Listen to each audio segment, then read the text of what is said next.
नमस्कार। World news में आज अमेरिका और ईरान के बीच ताबड़तोड़ हमले शुरू हो गए हैं।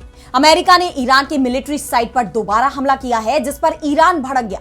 उसने भी अमेरिकी हमले के जवाब में हथियार निकाल लिए और उसके सैन्य बेस पर हमला बोल दिया।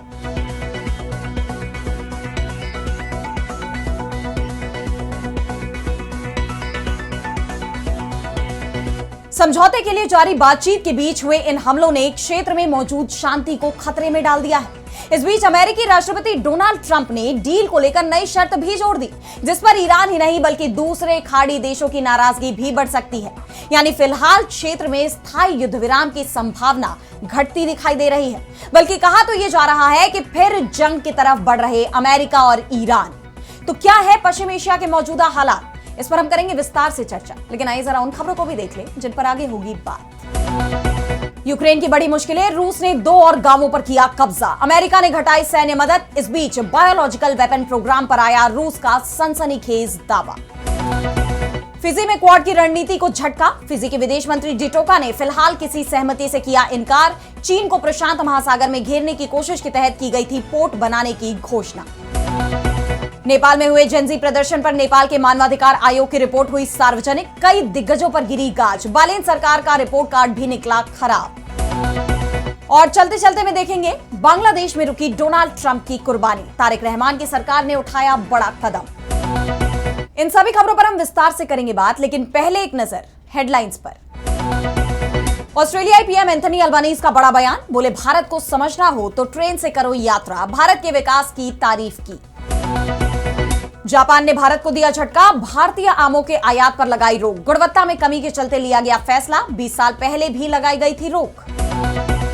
लेबनान पर बड़े हमले की तैयारी में इजरायल। सेना ने दक्षिणी लेबनान के बड़े हिस्सों को खाली करने का जारी किया आदेश। इन इलाकों को युद्ध क्षेत्र किया घोषित। ताइवान को लेकर अमेरिका और चीन के बीच जारी संघर्ष पर बड़ा खुलासा। परमाणु युद्ध का बढ़ सकता है खतरा। International institute for strategic studies की रिपोर्ट में दावा। तो अमेरिका और ईरान के बीच बातचीत क्या खत्म हो गई है? क्या दोनों देशों में जंग दोबारा शुरू हो गई है? ये सवाल इसलिए उठ रहे हैं क्योंकि हॉर्मुज के पास एक बार फिर ताबड़तोड़ हमले हुए हैं। अमेरिका ने दोबारा ईरान की मिलिट्री साइट को निशाना बनाते हुए हमला किया है, जिसके जवाब में ईरान ने भी मिसाइल दागी है। अमेरिकी सेना का दावा है कि उन्होंने ईरान के 4 अटैक ड्रोन मार गिराए हैं। अमेरिकी मीडिया आउटलेट एक्सियोस की रिपोर्ट के मुताबिक ईरान ने एक अमेरिकी व्यापारिक जहाज पर 4 किलर ड्रोन दागे, जिसके जवाब में सेना ने जमीन पर मौजूद एक ड्रोन लॉन्च यूनिट पर हमला किया। यह आत्मरक्षा में की गई कार्रवाई थी। इस ठिकाने से अमेरिकी सेना और व्यापारिक जहाजों के लिए खतरा पैदा किया जा रहा था। ये कार्रवाइयां नपीतुली और पूरी तरह रक्षात्मक थी और इनका मकसद युद्ध विराम को बनाए रखना था। बता दें कि हफ्ते भर के अंदर ईरान की मिलिट्री साइट पर अमेरिका का यह दूसरा हमला है। इससे पहले 25 मई को अमेरिकी सेना की तरफ से एक मिसाइल लॉन्च साइट और समुद्री माइन बिछाने वाली 2 नावें निशाना बनाई गई थी, जिसके बाद से ही दोनों पक्षों में तनाव बढ़ा हुआ था। और अब इस दूसरे हमले के बाद सीजफायर के भी टूटने का खतरा मंडराने लगा है। ईरान की अर्ध सरकारी तस्नीम समाचार एजेंसी ने बताया कि हवाई सुरक्षा प्रणाली सक्रिय थी। अमेरिकी हमलों में कोई घायल या संपत्ति का नुकसान नहीं हुआ है। इसके साथ ही उसने ईरानी सेना इस्लामिक रिवॉल्यूशनरी गार्ड कोर यानी IRGC का बयान जारी किया है, जिसमें IRGC ने अपने जवाबी हमले की जानकारी देते हुए कहा कि हमने ईरान के बंदर अब्बास में हवाई अड्डे के पास एक ठिकाने पर अमेरिकी सेना के हमले के जवाब में एक अमेरिकी हवाई अड्डे पर हमला किया है। एक हवाई अड्डे पर जहां से अमेरिकी सेना हमला कर रही थी, वहां सुबह 4:50 पर हमला किया गया। हमारी जमीन पर किसी भी तरह की आक्रामकता का जवाब दिया जाएगा और आगे की सैन्य कार्रवाइयों का ज्यादा निर्णायक जवाब दिया जाएगा।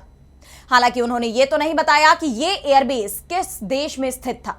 इस बीच कुवैत की सेना ने कहा है कि उनके एयर डिफेंस ने एक मिसाइल हमले का पता लगाया है। कुवैत की सरकारी न्यूज एजेंसी के मुताबिक कुवैती सेना ने कहा है कि उसके एयर डिफेंस सिस्टम दुश्मन की मिसाइल और ड्रोन हमलों को रोकने में जुटे हुए हैं। हालांकि अभी तक ये साफ नहीं हुआ है कि ये मिसाइल और ड्रोन किस तरफ से दागे गए थे, जिसके बाद पश्चिम एशिया में शांति भंग होने का खतरा और बढ़ गया है। और बातचीत आगे बढ़ने की जो बची खुची उम्मीद थी भी, वो अमेरिकी राष्ट्रपति डोनाल्ड ट्रंप की नई शर्त ने तोड़ दी है। दरअसल अब ट्रंप का कहना है कि ईरान समझौता तभी आगे बढ़ेगा जब इसमें मुस्लिम देश भी शामिल होंगे। ट्रंप ने कहा है कि अगर सऊदी अरब, कतर, पाकिस्तान, तुर्की और मिस्र जैसे देश इजराइल के साथ संबंध सामान्य करने वाले अब्राहम समझौते पर हस्ताक्षर नहीं करते हैं, तो अमेरिका ईरान के साथ डील पर दोबारा विचार कर सकता है। ऐसे हालात में मुझे नहीं लगता कि हमें डील करनी चाहिए। और डोनाल्ड ट्रंप यही नहीं रुके, उन्होंने हॉर्मुज पर कंट्रोल को लेकर भी साफ कर दिया है कि इस पर किसी का नियंत्रण नहीं रहेगा, और साथ ही ओमान को धमकाया है कि अगर ओमान ने हॉर्मुज स्ट्रेट को खोलने के मामले में ईरान का साथ दिया तो अमेरिका उस पर हमला कर देगा।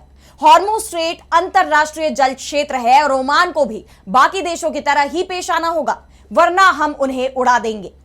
ट्रंप की इस बयानबाजी ने सबको हैरान कर दिया है, क्योंकि ओमान अमेरिका के सबसे करीबी और पुराने खाड़ी सहयोगियों में से एक रहा है। इसने अमेरिका और ईरान के बीच एक शांत मध्यस्थ की भूमिका भी निभाई है। ऐसे में उससे हमले की धमकी देना ट्रंप की बौखलाहट को दिखाता है, क्योंकि इससे पहले खबर यह भी आई थी कि ट्रंप हॉर्मुज से नाकाबंदी हटाने के लिए तैयार हो गए हैं। ईरान के सरकारी टीवी का कहना है कि उसके पास अमेरिका के साथ एमओयू के लिए शुरुआती गैर आधिकारिक रूपरेखा का एक मसौदा मौजूद है, जिसके तहत ईरान 1 महीने के अंदर हॉर्मुज स्ट्रेट से कमर्शियल जहाजों की आवाजाही को युद्ध के पहले के स्तर पर बहाल कर देगा, जबकि अमेरिका ईरान के आसपास के क्षेत्र से अपनी सैन्य टुकड़ियों को हटा लेगा और नौसैनिक नाकेबंदी खत्म कर देगा। हालांकि इस पर अभी तक कोई आधिकारिक बयान नहीं दिया गया है, लेकिन अगर ऐसा होता है तो ये ईरान की बड़ी जीत होगी, लेकिन अमेरिका के लिए ये बड़ी हार के तौर पर देखा जाएगा। लेकिन मौजूदा हालात को देखें तो दोनों ही देश बातचीत की बजाय जंग की तरफ बढ़ते दिखाई दे रहे हैं। ऐसे में अब देखना यह होगा कि पश्चिम एशिया में शांति क्या बरकरार रह पाएगी। और अब बढ़ते हैं अगली खबर की तरफ, जहां हम बात करेंगे यूक्रेन के खिलाफ रूस को मिलती बढ़त की। तो रूस के साथ जंग के बीच यूक्रेन को एक के बाद एक झटके लग रहे हैं। रूस जहां यूक्रेन की जमीन पर अपना कब्जा बढ़ाता जा रहा है, वहीं यूक्रेन को पश्चिमी सहयोगियों से मिलने वाली मदद खत्म होते दिखाई दे रही है। रूसी सेना का दावा है कि उसने यूक्रेन के 2 और गांवों पर कब्जा कर लिया है। रूस के रक्षा मंत्रालय ने बताया कि हमारी सेनाओं ने रूस की सीमा से लगी यूक्रेन के उत्तर पूर्वी खार्किव क्षेत्र के हरानिव और दक्षिण पूर्वी जापोरिजिया क्षेत्र के अत्यधिक विवादित हिस्से वोज्दविजिन्का पर नियंत्रण कर लिया है। हालांकि यूक्रेन की सेना ने रूसी रिपोर्ट को खारिज करते हुए कहा कि हरानिव यूक्रेनी सेना के ही नियंत्रण में है। उन्होंने साफ किया कि यूक्रेन के रक्षा बलों की इकाइयां निर्धारित रक्षात्मक मोर्चों पर मजबूती से डटी हुई हैं। लेकिन जिस तरह इस जंग में अब यूक्रेन कमजोर पड़ता नजर आ रहा है, एक तरफ तो रूस की बढ़ती आक्रामकता, उसने कीव पर सुनियोजित तरीके से बड़े हमले की धमकी दी है, वहीं दूसरी तरफ यूक्रेन को अमेरिका से मिलने वाली मदद भी खत्म होती जा रही है। अब अमेरिकी राष्ट्रपति डोनाल्ड ट्रंप ने यूरोप में अमेरिका की सैन्य मौजूदगी को घटाने का फैसला किया है। पॉलिटिको की रिपोर्ट के मुताबिक डोनाल्ड ट्रंप ने यूरोप में नाटो की डिफेंसिव फोर्स में अमेरिकी सैन्य मदद को काफी कम करने का फैसला किया है। पिछले हफ्ते ट्रंप ने अमेरिकी दूत अलेक्जेंडर वेलेज ग्रीन को नाटो पॉलिसी डायरेक्टर्स की एक मीटिंग में भेजा, जिससे यूरोपियन साथियों को यह बताया जा सके कि अमेरिका नाटो को मुहैया करवाए गए रणनीतिक bombers, fighter aircraft, drone, submarine और वॉरशिप्स को वापस बुला रहा है। रूस के लिए यह खबर काफी अहम मानी जा रही है, क्योंकि यूरोप में अमेरिका की मौजूदगी कम होने का मतलब साफ है कि नाटो कमजोर पड़ रहा है और अब उनसे यूक्रेन को मिलने वाली मदद भी कम हो रही है। रूस हमेशा से ही यूरोपीय देशों में नाटो का विरोध करता रहा है और उसे अपने अस्तित्व के लिए खतरा बताता रहा है। ऐसे में रूस अब यूक्रेन पर अपना दबाव बढ़ा सकता है। यह खबर ऐसे वक्त में सामने आई है जब रूस के हमलों की धमकी को लेकर यूक्रेनी राष्ट्रपति वोलोदिमीर जेलेंस्की ने अमेरिकी राष्ट्रपति से मदद मांगी थी। ट्रंप और अमेरिकी कांग्रेस को लिखे एक खत में जेलेंस्की ने कहा था कि मैं रूसी मिसाइलों से यूक्रेन के आसमान की रक्षा करने में आपकी मदद मांगता हूं। हमने पहले ही प्रस्ताव दिया है कि यूक्रेन पैट्रियट सिस्टम और इंटरसेप्टर मिसाइलों की जरूरी संख्या खरीदने के लिए तैयार है, लेकिन मौजूदा हालात में उन्हें कोई मदद मिलती नहीं दिख रही। इस बीच रूस ने एक बार फिर यूक्रेन में अमेरिका समर्थित जैविक गतिविधियों का गंभीर आरोप लगाया है। रूसी जांच समिति ने दावा किया है कि उसे ठोस सबूत मिले हैं, जिनसे यह साबित होता है कि यूक्रेन में बायोलॉजिकल वेपन प्रोग्राम को अमेरिकी रक्षा विभाग से फंडिंग मिली थी। स्पुतनिक इंडिया के मुताबिक जांच समिति ने अंतरराष्ट्रीय सुरक्षा मंच पर कहा कि जांचकर्ताओं को सामूहिक विनाश के हथियारों के विकास और भंडारण से संबंधित सामग्री मिली है। उनके बयान में प्लेग, एंथ्रेक्स, ब्रुसेलोसिस और टुलारेमिया जैसे खतरनाक रोगाणुओं पर किए गए शोध का जिक्र किया गया है। ये सभी रोगाणु संभावित जैविक युद्ध एजेंट माने जाते हैं। हालांकि अमेरिका और यूक्रेन ने इन सभी आरोपों को पूरी तरह खारिज कर दिया है। लेकिन इस पूरे घटनाक्रम ने रूस की आक्रामकता को बढ़ाने का काम किया है। ऐसे में अब देखना यह होगा कि रूस यूक्रेन जंग आगे क्या मोड़ लेती है और इन सभी चुनौतियों से यूक्रेन कैसे निपटता है। और अब अगली खबर में बात करते हैं कि क्वाड को कैसे चीन ने किया हैरान। तो क्वाड को चीन अपना सबसे बड़ा विरोधी गठबंधन मानता है और यह माना भी जाता है कि क्वाड को अमेरिका ने चीन की घेराबंदी के लिए ही बनाया था। अमेरिका लगातार इस कोशिश में जुटा रहता है कि किसी भी तरह से चीन को घेरा जाए। भारत भी क्वाड का सदस्य है और इसी सप्ताह नई दिल्ली में क्वाड के विदेश मंत्रियों की बैठक हुई थी। 26 मई को हुई इस बैठक में ऑस्ट्रेलिया के विदेश मंत्री पेनी वोंग और अमेरिका के विदेश मंत्री मार्को रूबियो ने अचानक ही फिजी में पोर्ट बनाने का ऐलान कर दिया था, जिसके बाद क्वाड विदेश मंत्रियों के साझा बयान में इसका जिक्र करते हुए कहा गया कि हमें यह घोषणा करते हुए गर्व हो रहा है कि क्वाड देश फिजी सरकार के साथ तालमेल बैठाकर देश में पोर्ट इंफ्रास्ट्रक्चर और उससे जुड़ी गतिविधियों को बढ़ावा देने के लिए काम करेंगे। Quad ports of the future partnership के तहत पहले पायलट प्रोजेक्ट पर काम शुरू किया जाएगा। क्वाड की तरफ से इसका ऐलान किया गया, तब यह कहा गया कि निशाने पर चीन है और चीन में भी इसे लेकर हलचल देखी जा रही थी। और अब फिजी की तरफ से साफ कह दिया गया है कि क्वाड देशों को वो अपना कोई भी पोर्ट नहीं दे रहा है। फिजी के विदेश मंत्री साकियासी डिटोका ने कहा कि क्वाड के साथ हमारी किसी भी संबंधित बंदरगाह परियोजना पर सहमति नहीं बनी है। बंदरगाह इंफ्रास्ट्रक्चर के संबंध में अमेरिका के मिलेनियम चैलेंज कॉर्पोरेशन यानी एमसीसी कॉम्पैक्ट से बातचीत जरूर हो रही है, पर किसी खास पोर्ट प्रोजेक्ट की पहचान नहीं की गई और ना ही उस पर सहमति बनी है।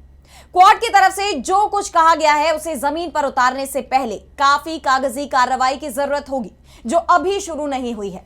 यानी फिजी ने साफ कर दिया है कि वो चीन के खिलाफ क्वाड का मोहरा नहीं बनेगा। फिजी के प्रधानमंत्री सिटिवेनी राबुका ने भी साफ कह दिया कि अगर कोई विदेशी परियोजना हमारे यहां शुरू होती है तो वो सिर्फ आर्थिक विकास के लिए होगी, इसे किसी सैन्य नजरिए से नहीं देखा जाना चाहिए।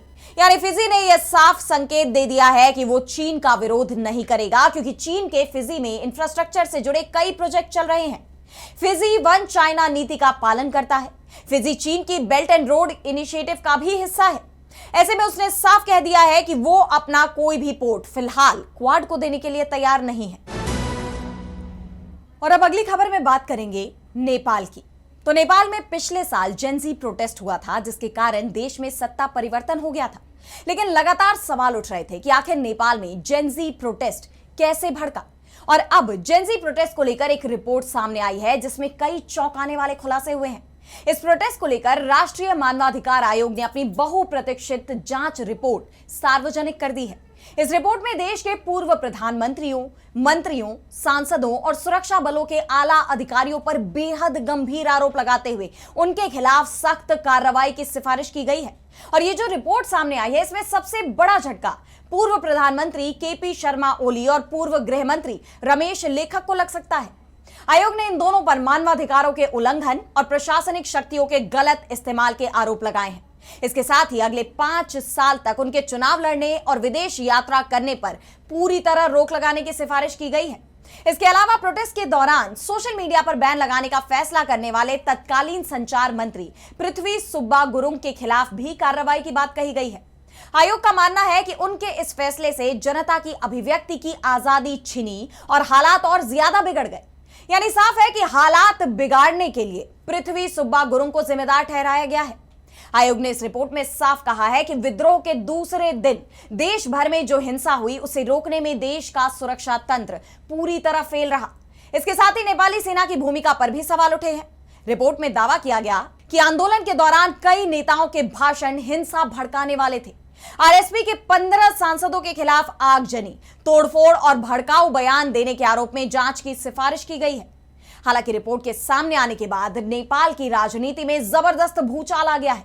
वहां नई बहस शुरू हो गई है। इसके अलावा चर्चा इस वक्त नेपाल की बालेन सरकार को लेकर भी हो रही है, क्योंकि नेपाल के प्रधानमंत्री बालेन शाह को सरकार बनाए अभी 2 महीने का वक्त हो चुका है, लेकिन उनकी सरकार शुरू से ही विवादों में घिरी रही है और अब तेजी से पीएम बालेन शाह की चमक फीकी पड़ती जा रही है।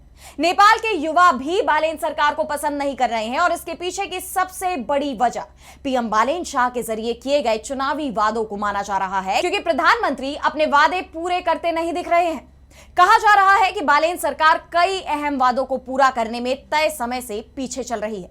इतना ही नहीं, अभी से सरकार के अंदर तनाव भी दिखाई देने लगा है, जो चिंता का विषय बन गया है। ऐसे में सवाल ये उठ रहे हैं कि आखिर नेपाल की राजनीति में अब आगे क्या होने वाला है। और अब चलते चलते में बात करेंगे डोनाल्ड ट्रंप की कुर्बानी की। जी हां, क्या आप जानते हैं कि डोनाल्ड ट्रंप की कुर्बानी होने वाली थी, लेकिन अब ये कुर्बानी रोक दी गई है और इसे रोका है बांग्लादेश की सरकार ने। चौंकिए मत, हम अमेरिका के राष्ट्रपति डोनाल्ड ट्रंप की बात नहीं कर रहे, बल्कि बांग्लादेश के एक बेहद अनोखे और दुर्लभ भैंसे की बात कर रहे हैं। इस भैंसे का नाम ही डोनाल्ड ट्रंप रखा गया है और बकरीद पर इसकी कुर्बानी दी जाने वाली थी।